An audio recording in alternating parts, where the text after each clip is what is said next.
جن لوگوں نے کفر کیا اور لوگوں کو اللہ کے رستے سے روکا وہ رستے سے بھٹک کر دور جا پڑے۔ جو لوگ کافر ہوئے اور ظلم کرتے رہے اللہ ان کو بخشنے والا نہیں اور نہ انہیں رستہ ہی دکھائے گا،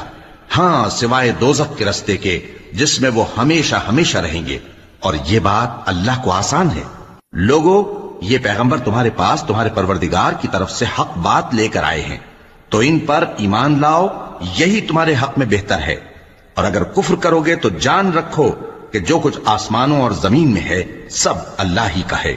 اور اللہ سب کچھ جاننے والا ہے، حکمت والا ہے۔ اے اہل کتاب، اپنے دین کی بات میں حد سے نہ بڑھو اور اللہ کے بارے میں حق کے سوا کچھ نہ کہو۔ مسیح یعنی مریم کے بیٹے عیسیٰ بس اللہ کے رسول ہی تھے اور اس کا خاص حکم تھے جو اس نے مریم کی طرف بھیجا تھا، اور اس کی طرف سے ایک روح تھے، تو اللہ اور اس کے رسولوں پر ایمان لاؤ، اور یہ نہ کہو کہ خدا تین ہیں۔ اس اعتقاد سے باز آؤ کہ ایسا کرنا تمہارے حق میں بہتر ہے۔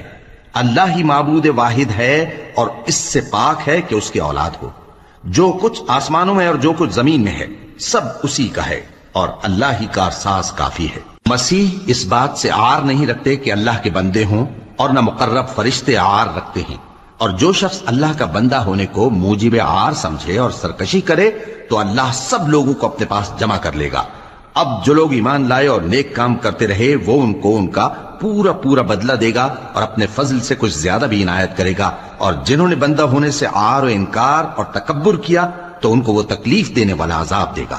اور وہ اللہ کے سوا اپنا کوئی حامی اور کوئی مددگار نہ پائیں گے۔ لوگوں، تمہارے پروردگار کی طرف سے تمہارے پاس ایک بڑی دلیل آ چکی ہے، اور ہم نے کفر اور ضلالت کا اندھیرا دور کرنے کو تمہاری طرف راہ روشن کرنے والا نور بھیج دیا ہے۔ پس جو لوگ اللہ پر ایمان لائے اور اس کے دین کی رسی کو مضبوط پکڑے رہے ان کو وہ اپنی رحمت اور فضل کی بہشتوں میں داخل کرے گا اور اپنی طرف پہنچنے کا سیدھا راستہ دکھائے گا۔ اے پیغمبر، لوگ تم سے کلالہ کے بارے میں حکم دریافت کرتے ہیں، کہہ دو کہ اللہ کلالہ کے بارے میں یہ حکم دیتا ہے کہ اگر کوئی ایسا مرد مر جائے جس کے اولاد نہ ہو اور نہ ماں باپ اور اس کی ایک بہن ہو تو اس کو بھائی کے ترکے میں سے آدھا حصہ ملے گا، اور اگر بہن مر جائے اور اس کے اولاد نہ ہو تو اس کے تمام مال کا وارث بھائی ہوگا، اور اگر مرنے والے بھائی کی دو بہنیں ہوں تو دونوں کو بھائی کے ترکے میں سے 2/3، اور اگر بھائی اور بہن یعنی مرد اور عورتیں ملے جلے وارث ہوں تو مرد کا حصہ 2 عورتوں کے حصے کے برابر ہے۔ یہ احکام اللہ تم سے اس لیے بیان فرماتا ہے کہ بھٹکتے نہ پھرو،